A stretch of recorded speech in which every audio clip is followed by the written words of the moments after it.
নমস্কার, কাঞ্জিলাল মেডিকেলের পক্ষ থেকে চলে এসেছি আজকে সম্পূর্ণ একটা নতুন ভিডিও নিয়ে। যে সমস্ত বন্ধুরা সম্পূর্ণ ফ্রি কোনো প্রোটেকশান ছাড়াই মিলন করতে চান এবং মিলনের জন্য আপনারা কোনো প্রোটেকশান নেন না, তাদের জন্য আজকের ভিডিওটা খুবই গুরুত্বপূর্ণ। আপনি যদি কোনো রকমের কোনো প্রোটেকশান ছাড়া মিলন করতে চান তাহলে অবশ্যই এই ভিডিওটা একটু মনোযোগ সহকারে দেখুন, হয়তো আপনার খুব উপকার হতে পারে। আমি আজকে বিশেষভাবে আলোচনা করতে চলেছি যে সমস্ত বন্ধুরা সম্পূর্ণ বিনা প্রোটেকশানে শারীরিক সম্পর্ক করতে চায় তাদের জন্য আজকে পুরো আলোচনা করব। যে সমস্ত বন্ধুরা কোনো রকমের প্রোটেকশান ছাড়া মিলন করেন তাদের যাতে গর্ভবতী না হয় স্ত্রীরা, সেই জন্য যে ওষুধগুলো আপনি ব্যবহার করতে পারেন সেই ওষুধ সম্পর্কে আমি আজকে একটু আলোচনা করতে চলেছি। এই ওষুধটা কিভাবে কখন খেতে হয়, খেলে কি উপকার হয় এবং খেলে কি ক্ষতি হয়, এই বিষয়ে আমি সম্পূর্ণ আলোচনা করব।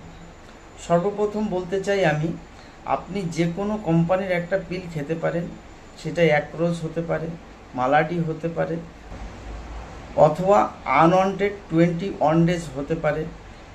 তো আপনি এই ট্যাবলেটটা কিভাবে খাবেন? আপনার শরীর খারাপ হয় তার 3 দিন পর থেকে মহিলারা প্রত্যেক দিন রাত্রে একটা করে ট্যাবলেট খাবে। এই ট্যাবলেটটা কখনো ভুল করেও যেন রাত্রে খাবার পরে যখন শুতে যাবে তখন অবশ্যই একটা ট্যাবলেট খেতে হবে। এই ট্যাবলেটটা রোজ একটা করে খেলে কোনো অবস্থাতেই গর্ভের সম্ভাবনা থাকে না। বিশেষ করে যাদের বাচ্চা নেওয়ার ইচ্ছা নেই তারা অবশ্যই এই ট্যাবলেটটা নিয়মিত রোজ একটা করে খেতে পারে।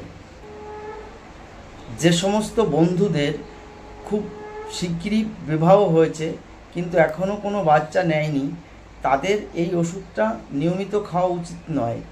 এই ওষুধগুলো খেতে গেলে, যে কোনো পিলটা খেতে গেলে তাদের সর্বঊর্ধ্বে পরপর কন্টিনিউ 3 মাস খেতে পারে। 3 মাস খাওয়ার পর অবশ্যই 1 থেকে 2 মাস অন্য কোনো প্রোটেকশান নিয়ে মেলামেশা করতে হবে। 3 মাস পরে গিয়ে আবার 2 মাস সম্পূর্ণ এই ওষুধটা ছেড়ে দিতে হবে। 2 মাস পরে গিয়ে আবার আপনি 2 মাস খেতে পারেন।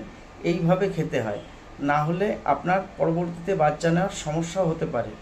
আর বিশেষ কিছু জানতে গেলে আপনি অবশ্যই আপনার গাইনো ডাক্তারের পরামর্শ নেবেন। নমস্কার।